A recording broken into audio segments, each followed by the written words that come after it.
Hi there, it's me again. Now, as you can see, on my road bike, I don't use cleats, I use flat pedals. These are from DMR bikes. They're not the original pedals that came with this specialised bike. They're ones I got the bike shop to fit for me, and the reason why I don't use cleats is because a few years back I had a really horrible accident where I came off my bike, and it would have been 10 times worse if I'd have had cleats and hadn't been able to release my shoes quickly.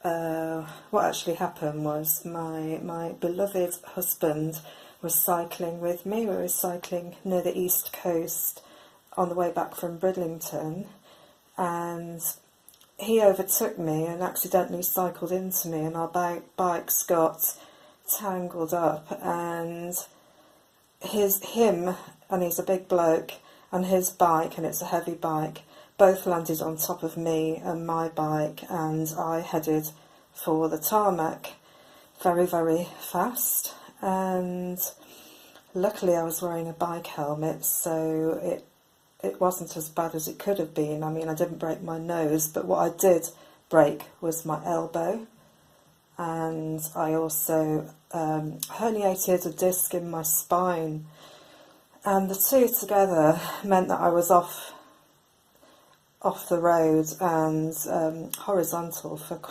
quite some time, and thoroughly miserable.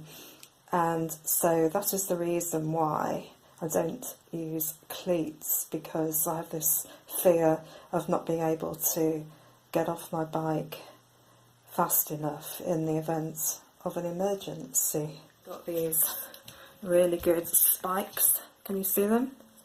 They're plastic spikes. Metal spikes could be a bit dangerous, but these are absolutely brilliant because it means that your feet don't slip off the pedals, and that's especially important if you're setting off uphill and you need to be sure that your feet are going to stay on the pedals and they're not going to slip off, which could result in you coming off the bike as well.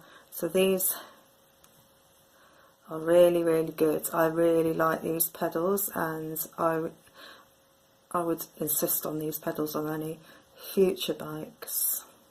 These are my cycling shoes.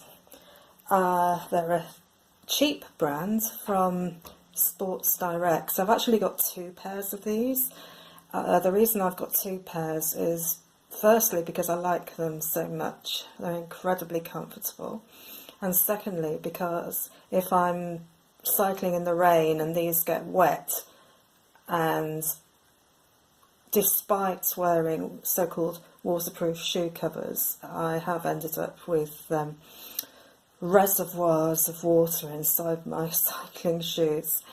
So if these get wet, they take a while to dry, like all shoes, and so having another pair, a spare pair, is quite handy, because you can just swap them over.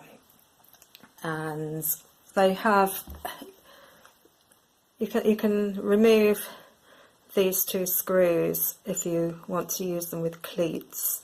They clatter around a bit because of the metal on the tarmac, but no matter, I like these cycling shoes, even if they are a cheap brand, and I haven't found any other cycling shoes that I like quite as much.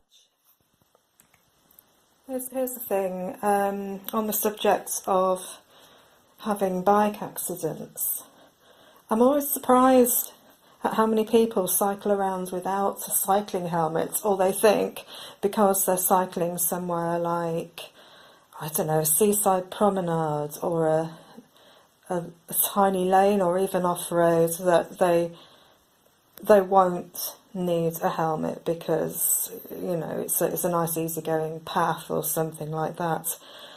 But I had my accident on a little country lane that was completely deserted apart from me and my husband and our bikes, and I am so glad that I wore my cycling helmet, because if I hadn't, goodness knows what would have happened to my head or and my nose and my teeth. So I'm always astonished when I see people that don't wear cycling helmets. I wouldn't go anywhere on my bike without my cycling helmet. And another thing, if you have an accident involving your cycle helmet, you really should throw it away and replace it with a new one.